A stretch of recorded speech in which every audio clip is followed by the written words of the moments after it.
right. All right. Hi, my name is Charlie Claus. And I'm Isaiah Porges Chase. I am a former employee of Good Neighbor Meeting House. I was recently, as of Tuesday, fired. And I am a current employee at Good Neighbors Meeting House. And Charlie was my manager, and I still work there. I still enjoy working there. And I still want to work there for a living wage. Absolutely. I think one thing we wanted to address was how scattered and seemingly fast a lot of this seems to be. These are issues that we have been struggling with management for years now. Um, some of the things that we put on the list that we gave to Russ on Monday morning were higher hourly, sick time or vacation time, just sick time or healthcare in general, admin time for managers, separate wages for front of house and back of house, or just a restructure in general, wage transparency, the ability for employees to be able to approach management and ask for raises on demand or to just have any conversation in general. Employee consulted handbook and employee tip handling, required breaks, investor transparency, and the reinstatement of myself and Ian, the other manager that was fired unwrongfully on Tuesday. We were called in for a meeting. Well, we handed Russ this list on Monday morning at 11 a.m. On Monday evening, there was a scattered attempt to put together a meeting at 9:30 that evening instead of the time we had requested on Tuesday morning at 8 a.m.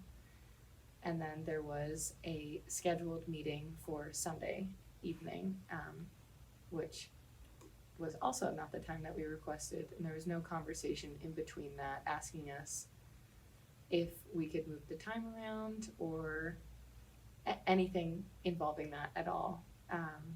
Yeah, really, our employers chose to be closed for 3 hours on Sunday, which is going to cost them a lot more profit than being closed for the hour that we requested. Exactly. And myself and Ian and another employee were asked Monday evening to not come into our shifts on Tuesday morning.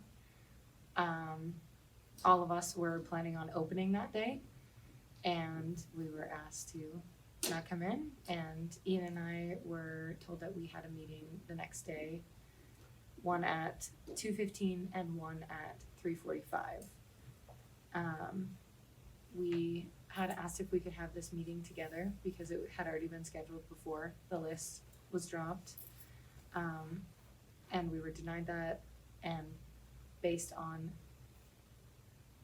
just the nature of the way the situation had come up, us not being called into our shifts, we could only assume that we were getting fired at that point, and we wanted to show up together for accountability reasons.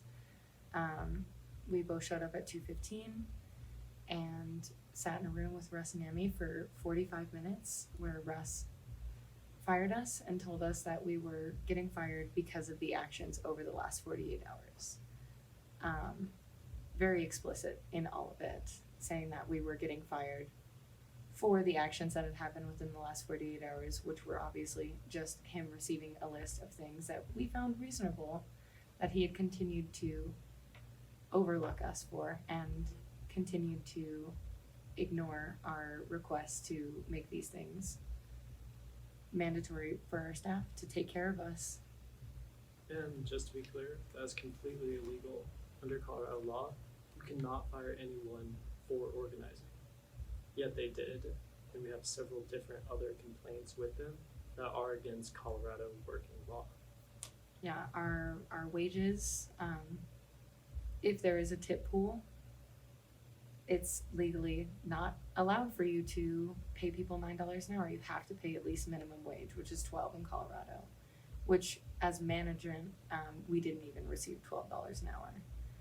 People are brought on at $9 an hour and don't receive raises and constantly have to rely on the gratuity of our customers to at least just get by and pay our bills. And our constant response from them is that we have bills to pay, we have things that we have to keep up on, we have investors that we have to get back to.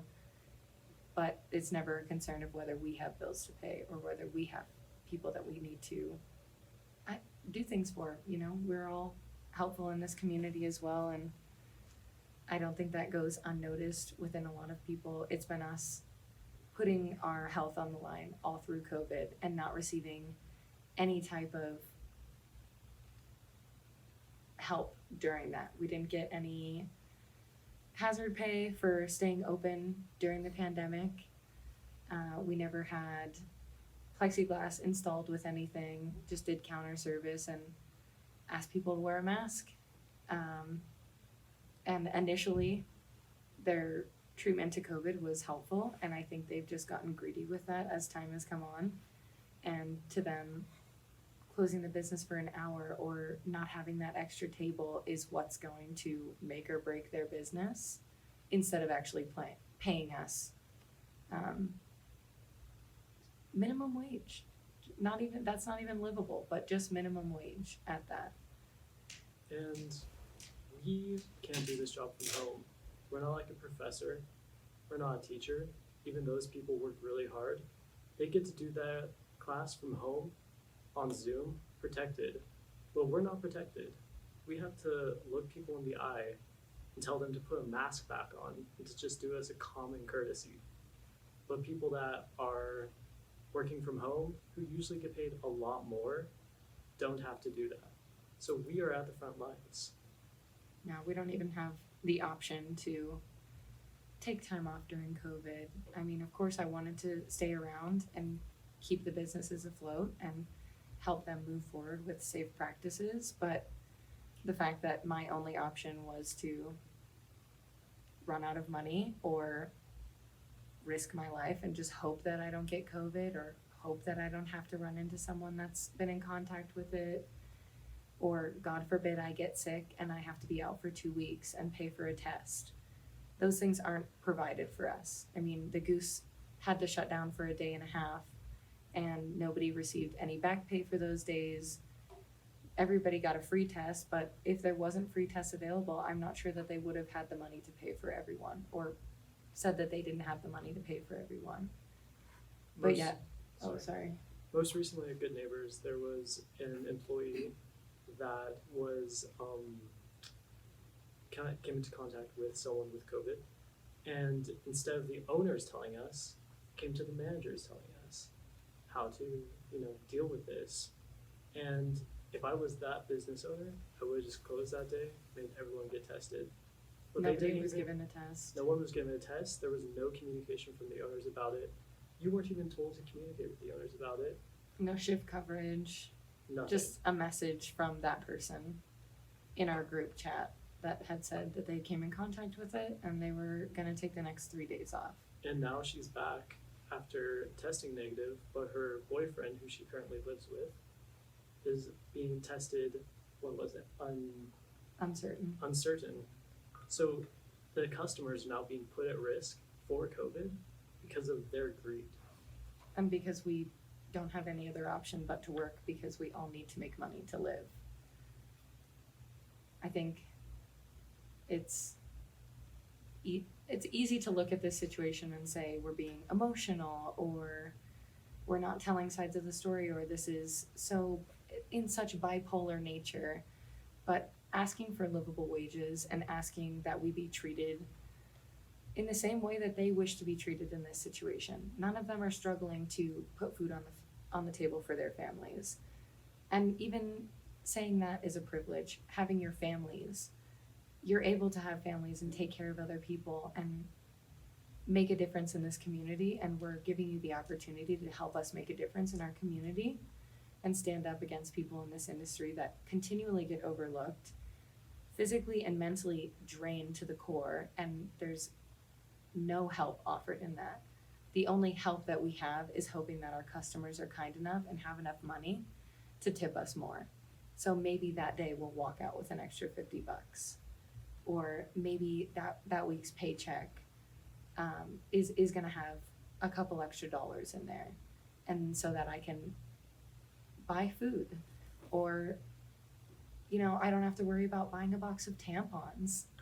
things that are necessities for people. This isn't us crying out or being emotional. This is us being full-grown adults demanding that we be treated like adults that have to live in this society in which you've created for us. We don't have the security of being a tenured professor. We don't have that job security for the rest of our lives.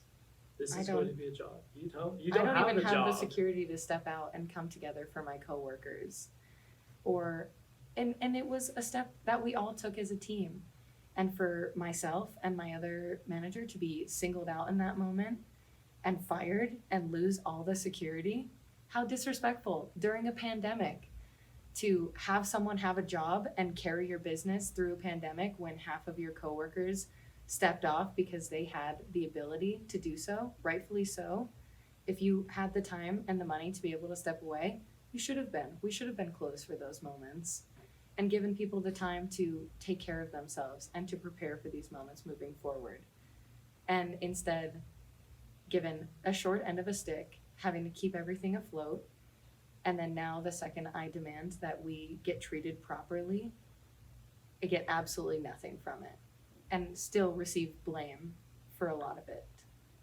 And I just can't see how you can support solidarity in a community through your Black Lives Matter signs, your Truth and Conciliation, through your outreach programs. You can have donation bins for everyone else in the community that needs help when we're the ones that are going to those donation bins.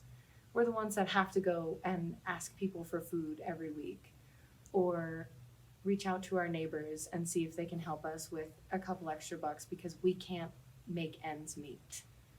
You're so busy worrying about everybody else when you've put it all on our backs and we've continued this support for people, and then to just cut us off at the knees it's really disrespectful. It really is. And to continue the theme of putting it all on our backs, you may know Russ and Yemi personally as friends from going into the business, but do you know them as business owners and do you know them as bosses? Probably not, but we do. I can attest that Charlie pulled way more weight than what she's paid for at her job. And Yemi, Russ, even Schaefer, who is supposed to be the general manager, And HR. do not do anything. I have never seen them be online until now. But the managers, both fired and current, have been doing all the work for minimal pay. Yeah. The way that we all put ourselves on the line for this business shows that we do care about it and we do want to be there every day. And if I had issues with the things that were going on at Good Neighbor and the Goose and didn't care about it, I would have quit. We all would have quit. But we care about that place and we care about the community. And this is, for some of us, our careers. And consistently, bartenders, baristas, chefs, everyone is put into this lump of service industry, and it's a baseline job. Anyone can do it. But for some of us, we're going on 9-10 years working in these industries. This is what we do for a living.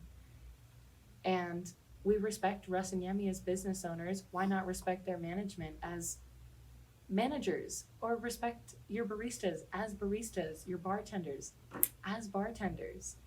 The goal is not to be a business owner at the end of the day. It's to succeed in my own personal life. And within our line of work, that means making sure our community is succeeding and being there for other people. And just like the Goose and Good Neighbor were frontline people with movements for Black Lives Matter and for social change in general, we need to be on the cusp of that. And we need to be able to set this precedent for other people, because people think that it's okay to treat people like this. And these business owners like Russ and Yemi think that this is the most devastating thing that's ever happened to them, that someone asked for a livable wage. Someone asked to be treated like a regular person. And when I step out and say that I'm not being treated fairly, to not be called a child and be called emotional, that's Ridiculous. That's childish on your end to say those things. Something that you will always hear Yemi saying now is, I'm hurting. Well, Yemi, we are hurting for the last 4 years because you paid us illegally, that you did not pay us a living wage. We've been hurting trying to pay our bills.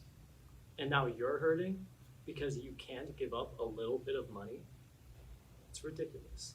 And to not even know where any of that money is going. I mean, we see the wages every day. We see that our numbers this year are up from what they were last year. Good Neighbors is not doing bad right now. I mean, like I said, we're better than we were last year as far as numbers go. And I think that's something to keep in mind, that we just don't know where this is going. We just want to have a conversation and want to know what's going on in this. And we're just as in the dark. We're just as lost. We're just as confused. And us standing up to take action for this shouldn't be a surprise. We've been here the whole time, and we've been asking these things the whole time. And just because the approach is not something that appeases you does not mean that it's right to fire 2 people and completely flip your business and, quite frankly, just beg people to come back because you're a good person. If you were a good person, you would stop talking to the other business owners in town and start talking to your employees. You would stop reaching out on all your different social media outlets and talk to your employees.